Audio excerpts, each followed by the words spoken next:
There is a hole in the ground in the middle of a field in Canaan, and a 17-year-old boy is at the bottom of it. He cannot see the sky from where he is. The opening above him is narrow, maybe the width of two men standing shoulder to shoulder, and the walls around him are smooth plastered stone, wider at the bottom than at the top, like the inside of an enormous jar buried in the earth. This is a cistern. It was made to hold rainwater. Today, it holds Joseph. Above him, on the dry ground, his 10 brothers have sat down to eat a meal. That detail is in the text. They threw him in, and then they sat down to eat. The sound of their voices would have carried down to him in the dark. The sound of bread being torn. The sound of men who have just done a terrible thing and are somehow hungry anyway. Joseph had walked 2 days from his father's house to bring them food. He had come because his father asked him to. He had come wearing the coat, the one his father had made for him, the one that told every brother in that field exactly how much Jacob loved his youngest son and exactly how little that left for them. He had come in good faith, and they had stripped the coat from his back and lowered him into the dark. He has done nothing wrong. This is important. Every prison in the Bible begins with this same quiet injustice. The Hebrew word the text uses for that pit is bor. And if you look it up, you will find that it does not just mean a cistern or a well. In Hebrew, bor is also the word for dungeon. It is also the word for Sheol, the place of the dead. The ancient writers used the same word for all three because they understood something we have mostly forgotten. Going down into a pit and going down into death are not so different. What you enter is darkness. What you lose is the future you thought you had. Joseph had a future. He had dreams, 2 of them, both given to him by God, both describing a day when his brothers and even his father would bow before him. 17 years old, and already God has shown him the shape of his life. Now he is in a hole in the ground, and his brothers are deciding whether to kill him or sell him. Here's what most people miss about this moment. The cistern is not the interruption of God's plan. The cistern is part of it. We tend to read the pit as the low point before things get better, the valley before the mountain, the dark before the dawn. And that is not wrong, but it is not the whole picture. Because the pit is not where God abandons Joseph. The pit is where God begins to build him. Joseph in that dry cistern is Joseph before he knows how to manage pain. Joseph before he has learned what it means to hold authority with mercy. Joseph before he has stood in a palace and faced the men who betrayed him and chosen forgiveness over revenge. The coat-wearing youngest son, still full of the easy confidence of the beloved. He is not yet the man who will save 2 nations from famine. The pit is where that man begins to be made. The brothers pull him up and sell him to a caravan of Midianite traders heading south toward Egypt. 20 pieces of silver, about the price of a young male slave in the ancient Near East, according to the code of Hammurabi. Not even a premium. They sell him cheap. He walks the road to Egypt, bound by a slave trader's rope. Miles of desert, Sinai, the Nile in the distance, green against all that yellow. He is brought into Egypt and sold to a man named Potiphar, the captain of Pharaoh's bodyguard. And here is the first thing the text tells us about Joseph in Egypt. The Lord was with him.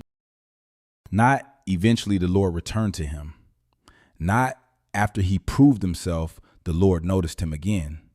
The Lord was with Joseph in the house of a foreign soldier in a country where nobody knew the name of his God. And because the Lord was with him, everything Joseph touched prospered. And Potiphar noticed, and Joseph rose from slave to household manager, from the bottom of the hierarchy to the top of it, while still in chains. Then Potiphar's wife lies about him, and Joseph goes back to the bottom. The Egyptian prison Where Joseph is confined is not a pit in the ground this time. It is something closer to what we would recognize, a proper holding facility, which is worth pausing on. Archaeologists note that prisons, in the formal sense, barely existed in the ancient Near East. The Hebrews had no prison system. The Mesopotamians had no prison system. Only Egypt, organized, bureaucratic, obsessively administrative Egypt, had actual prisons. The author of Genesis is recording a detail so culturally specific that it could only have come from someone who knew Egypt from the inside. Joseph is in that prison, falsely accused again for years. He meets two men there, a cupbearer and a baker, both servants of Pharaoh, both fallen from favor, both have dreams. Joseph interprets them. The baker will be executed in 3 days. The cupbearer will be restored. Both come true, exactly as Joseph said. Before the cupbearer goes back to the palace, Joseph asks him one thing, just one. Remember me. Tell Pharaoh about me. Get me out of this place, because I was stolen from my homeland, and I have done nothing here to deserve a pit. The cupbearer goes back to the palace, and he forgets Joseph completely. 2 more years pass. 2 years of nothing. 2 years of the same walls, the same chains, the same silence where the answer should be. If you have ever prayed the same prayer for years with no answer, you already know what those 2 years felt like. If you have ever done everything right and still found yourself at the bottom, Joseph is your brother. And then Pharaoh has a dream, and suddenly the cupbearer remembers. And they bring Joseph up out of the pit. The text uses that word again, bore, even though he is in a prison building and not a cistern. They bring him up, and he shaves, and he changes his clothes, and he walks into the presence of the most powerful man in the world, and he is ready. 13 years in pits and prisons, and he is ready. Not despite the years in the dark, because of them. 600 years pass. The world Joseph saved has long since forgotten him. The nation that grew from his family's 12 sons has risen and fallen and risen again. And now it is falling for the last time, and everyone in Jerusalem can feel it. The Babylonian army is outside the walls, not camped nearby, not positioned at a distance, outside the walls. You can hear them from the rooftops at night. The fires, the movement of men, the low machinery of a siege that has been grinding for months. Inside the city, the bread is almost gone. King Zedekiah sits on his throne in a palace that will be rubble within the year, listening to whoever spoke to him last, afraid, with no idea what to do. Into this city, God has placed a man named Jeremiah. Jeremiah did not want this job. That is not a metaphor. It is what he says, plainly, in the first chapter of his own book. He tells God he is too young, that he does not know how to speak. God's answer is to touch his mouth and say, I have put my words in you. Go. So Jeremiah goes. For 40 years he goes. He preaches in the streets, in the temple courts, in the city gates. And he says the same thing every time. Surrender. The Babylonians are God's instrument of judgment. If you resist them, you will die. If you give yourself up, you will live. This is not what soldiers want to hear. It is not what kings want to hear. It is not what a city under siege, running on patriotism and dwindling bread, wants to hear from the man God sent to speak to it. They call him a traitor. They throw him in a cistern. This one has no water. What it has is mud, thick, black, sucking mire at the bottom of a bell-shaped pit in the courtyard of the prison. The opening at the top is narrow. Very little light comes through. The officials lower Jeremiah down on ropes and leave him there, sinking slowly into the mud, alone in the dark, while the city dying above him is the city he spent his whole life trying to save. Stay with me, because this is where the story turns strange. In Zedekiah's palace, there is a man named Ebed-Melech. He is Ethiopian, a foreigner, a Cushite, a court official. He is not a prophet. He is not a priest. He has no theological credentials and no obvious reason to risk his position for a man the king's own officials have condemned.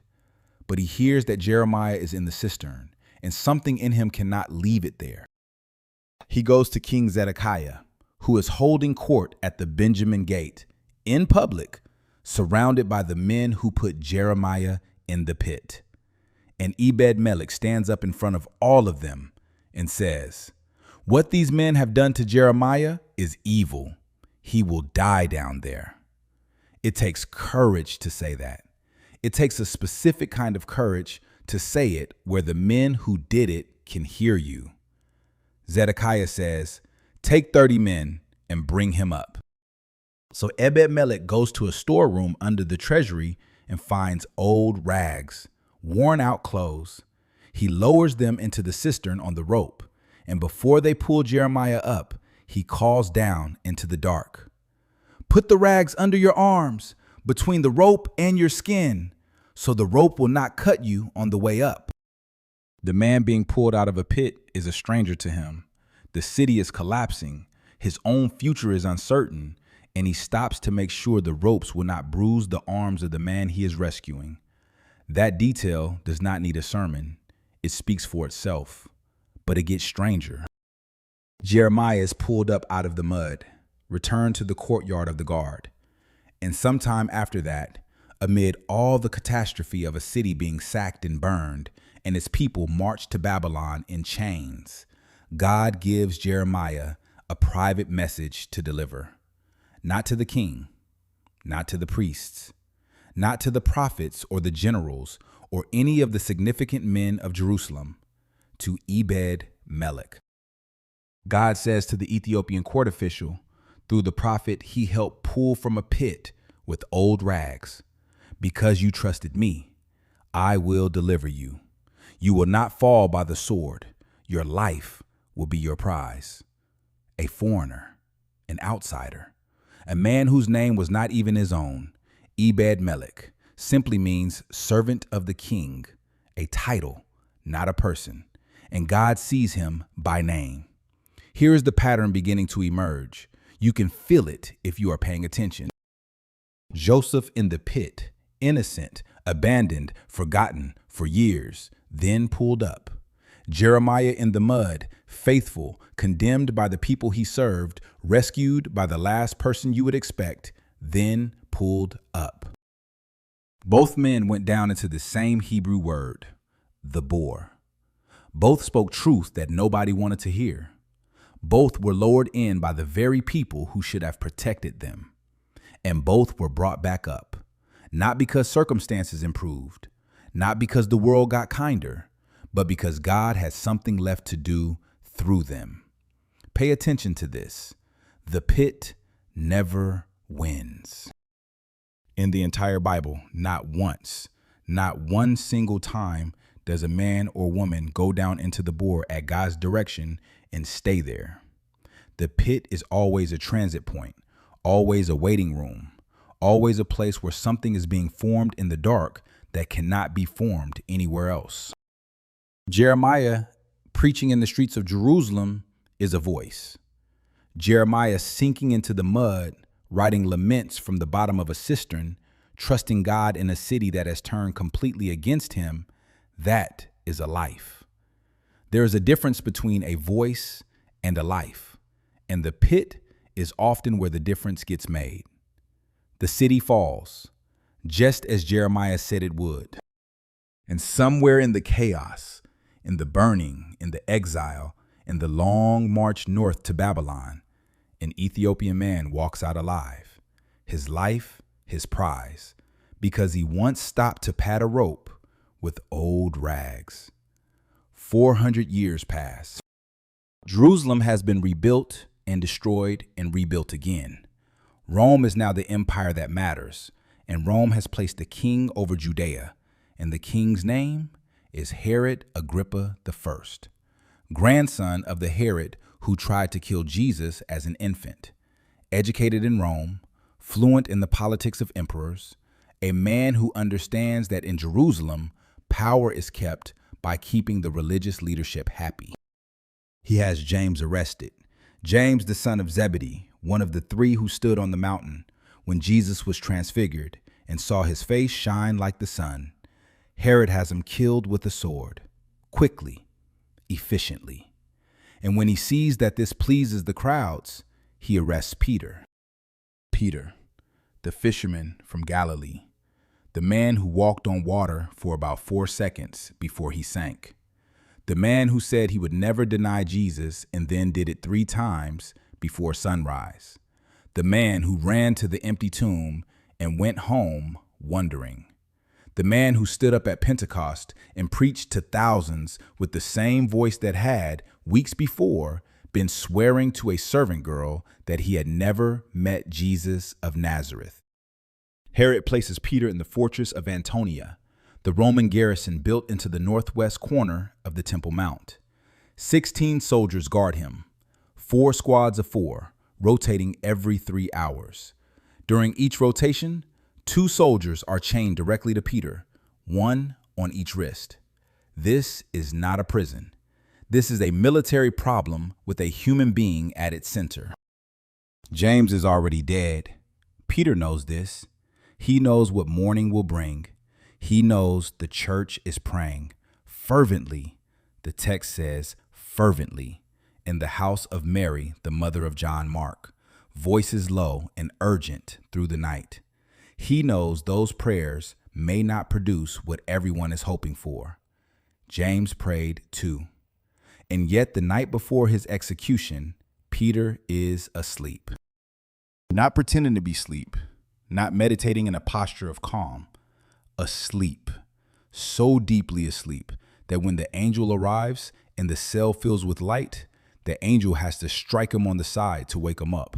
Strike him like you shake a man who will sleep through anything. There is something almost funny about this. The church is awake and desperate in Mary's house, and the man they are praying for is snoring between 2 Roman soldiers. But there is something else, something worth holding. The peace of God that passes understanding. This is what it looks like in a body. Not a feeling of warmth in a comfortable chair. Not a spiritual sensation during a worship song. A man asleep in chains the night before his execution. Because somewhere beneath the fear and the grief and the full knowledge of what is coming, there is a foundation that does not move. Peter had been to the empty tomb.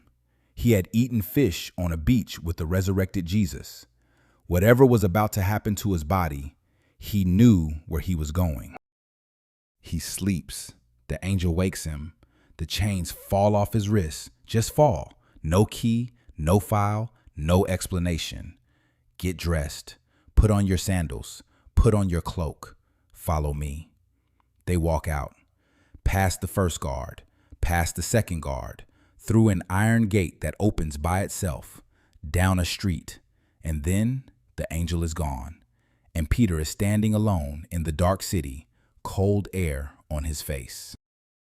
Then the text says something that stops you if you are reading carefully. When Peter came to himself, as if the experience was so far outside the category of normal that his mind had been running on automatic, following instructions, putting on sandals, walking through gates, and only now, in the street, does it snap back and say, this is real. This actually happened. He goes to Mary's house, knocks. A servant girl named Rhoda hears his voice and is so overwhelmed that she runs back inside without opening the door and tells everyone, Peter is at the door. And the church that has been praying all night for Peter's release tells her she is out of her mind. They are still arguing when Peter keeps knocking. They open the door. They see him. The text says they were astonished. The historian Josephus records what happens next to Herod Agrippa, and his account and Luke's match closely enough that scholars treat them as independent confirmation of the same event. Herod gives a speech in Caesarea. He accepts the crowd's praise that he speaks with the voice of a god. And Josephus writes that Herod himself, seized with sudden violent pain, looked up and said, "I, your God, am now ordered to depart this life." He died 5 days later. The man who put Peter in chains was eaten by worms before the year was out. Peter outlived him by more than 20 years. 10 years after Peter walks out of the fortress of Antonia, a man named Paul arrives in a Roman colony called Philippi, and everything goes wrong immediately.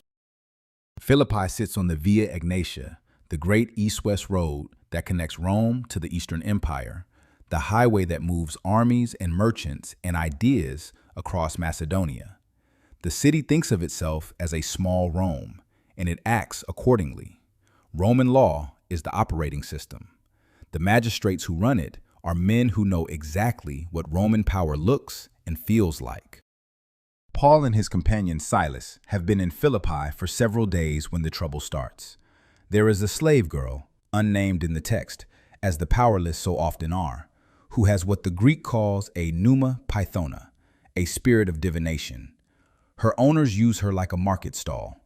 People pay to hear her tell their futures, and the owners collect the money, and she has no say in any of it. She begins following Paul and Silas through the streets. These men are servants of the Most High God, who proclaim to you the way of salvation, which is true. But Paul, grieved by it, not annoyed, grieved, turns and commands the spirit to leave her in the name of Jesus Christ. It does. And her owners, watching the prophet walk out of her eyes, drag Paul and Silas to the magistrates and say, "These men are teaching customs not lawful for Romans." The crowd joins in. The magistrates order them stripped and beaten with rods, a Roman punishment that is not a warning, not a moderate corrective, but the kind of beating that leaves a man unable to stand without help. Paul will count it years later, in a letter written from another prison, as one of 3 times he was beaten this way. He counts it the way a soldier counts campaigns. After the beating, they are thrown into the innermost cell, and the jailer fastens their feet in stocks. Feet in stocks means you cannot shift your weight. You cannot find a position that hurts less. You sit as the stocks dictate, in a room underground, and the wounds on your back are open, and there is nothing to do but endure. Here's the part nobody tells you. It is midnight, and Paul and Silas are praying and singing hymns. Not whispering, singing, loudly enough that every other prisoner is listening. These are men who have been beaten half to death, locked in stocks in the dark, and they are singing to God. Not because they know what is coming. They do not know what is coming. There is no indication Paul has been told tonight will be different from every other night. He is not singing in confident anticipation of a miracle. He is singing because he has decided that what God is worth more than what he is currently feeling. It is not the absence of pain.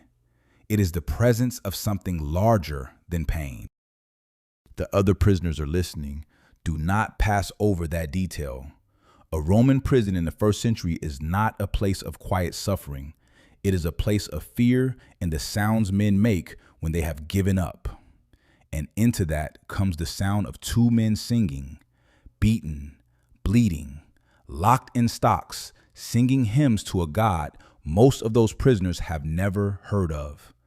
And then, suddenly, the text uses 2 Greek words, seismos, megas, an exceptionally great earthquake. Seismologists who have studied the region note that Philippi sits near the Kavala fault system, an active tectonic zone along the Hellenic arc. The physical possibility of an earthquake here is not in question. What is not physically possible is the timing. What is not physically possible is that the earthquake opens every door and unfastens every chain without collapsing the building or killing anyone inside. Natural tremors do not selectively unlock iron shackles. A seismic event powerful enough to open prison doors is powerful enough to bring the roof down. This one does neither. The foundations shake. Every door flies open. Every chain falls loose. And not one prisoner runs. Now watch what happens next. The jailer wakes up, sees the doors open. In Roman law, if your prisoner escapes, you receive the punishment due to the prisoner. He draws his sword to kill himself before the magistrates can do it for him. And Paul, from inside a cell he could have walked out of, shouts into the dark, "Don't harm yourself. We are all here. We are all here." Every prisoner in that building stayed because Paul and Silas had been singing for hours, and something had happened in that prison that made men who had every reason to run choose to remain. The earthquake broke the chains, and nobody moved. Because God had not brought the earthquake to empty the prison, God had brought it to fill a jailer's house with the gospel. The jailer comes in, trembling, falls before Paul and Silas, and asks the question that has echoed through 2,000 years of Christian history. What must I do to be saved? He and his entire household are baptized before morning. 4 prisons, 4,000 years of biblical history, from a dry cistern in the fields of Canaan to a Roman jail on the Via Egnatia. 4 men who went down into the dark at the direction or permission of God and came back up changed. Not just released, changed. The pattern is this: God never breaks anyone out of a prison until he has finished something in them. Not once. Not in any of these stories. Joseph waits 13 years. Jeremiah sinks into the mud while an entire city falls apart around him. Peter sleeps chained between soldiers the night before his execution. Paul and Silas sit in stocks with open wounds and sing until an earthquake comes. None of them are broken out early. None of them are spared the full weight of the waiting. God does not minimize the darkness or hurry through it. He works in it. The pit is not what God does to you. The pit is what God does in you. Think about who Joseph is when he goes into the cistern. A 17-year-old boy with dreams he has not yet earned the character to carry. Think about who he is when he comes out of the Egyptian prison 13 years later. A man so shaped by suffering and patience and the slow, faithful presence of God in impossible circumstances that he can stand before Pharaoh without losing his footing for a single moment.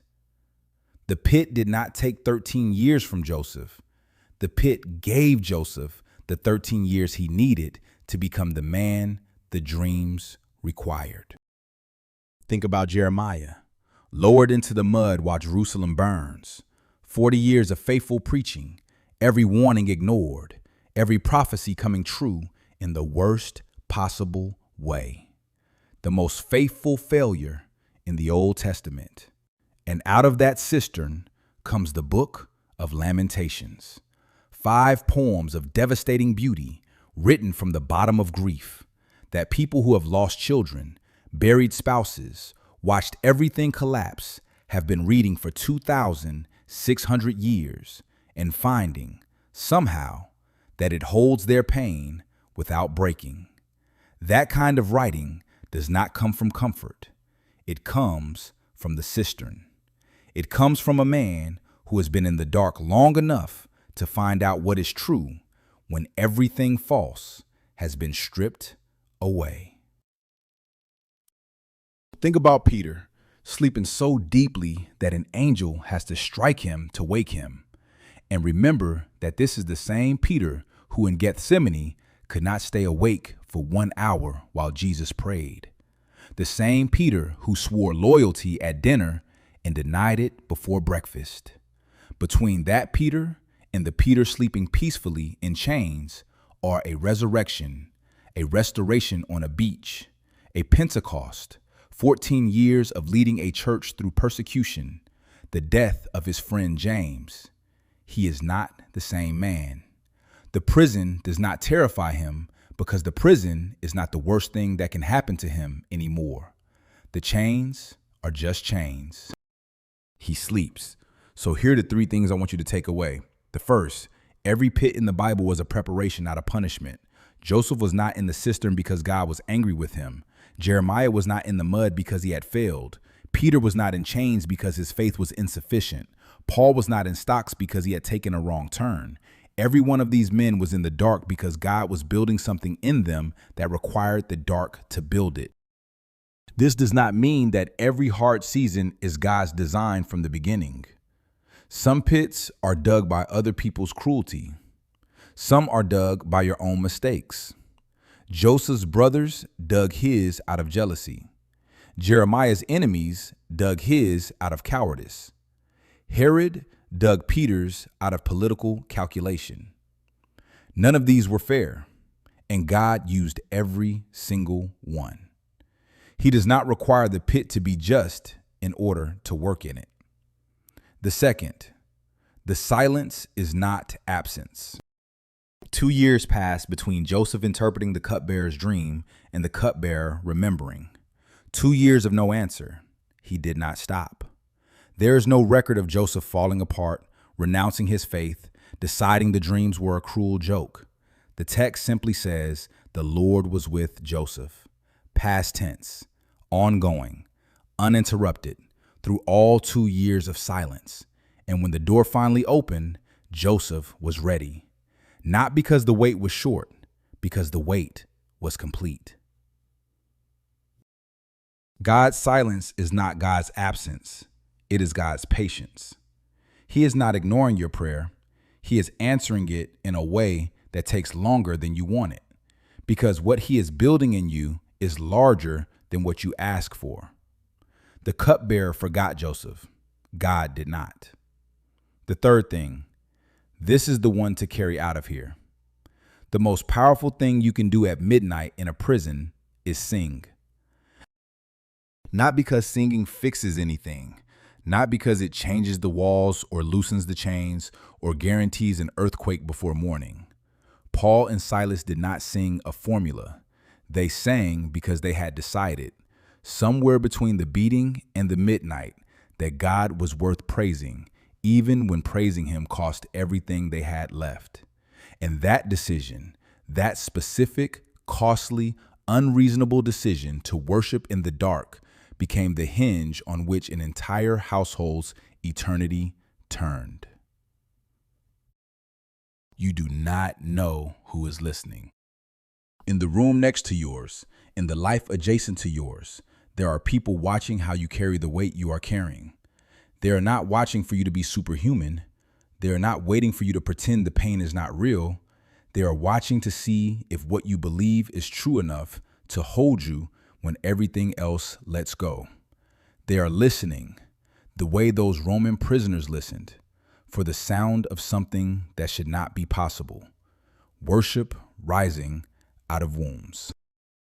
And sometimes God does not shake the foundations of your prison to set you free. Sometimes he shakes them so the person in the next cell can finally ask the question they have been carrying their whole life. Joseph came out of the pit as the man who would save 2 nations from famine. Jeremiah came out of the mud as the man whose words would comfort the grieving for thousands of years.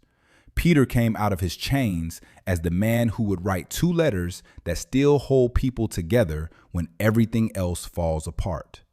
Paul came out of the innermost cell as the man who would carry the gospel to the edges of the known world, and who would later write from another prison to the church in the very city where the earthquake happened, that the peace of God, which passes all understanding, will guard your hearts and your minds. He wrote that from a cell. He knew what he was talking about. The pit is not the end of your story. It is not even close to the end. It is the place where the most important part of your story is being written, in the dark, in the waiting, in the silence that feels like abandonment, but is actually the deep and patient work of a God who has never once left anyone in the bore without a purpose and has never once failed to bring them up. Not Joseph, not Jeremiah, not Peter, not Paul, not you.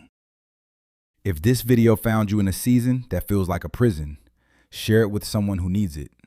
Subscribe if you want more of this, and leave a comment below telling me which of these 4 stories hit closest to home. I read every one. I will see you in the next one.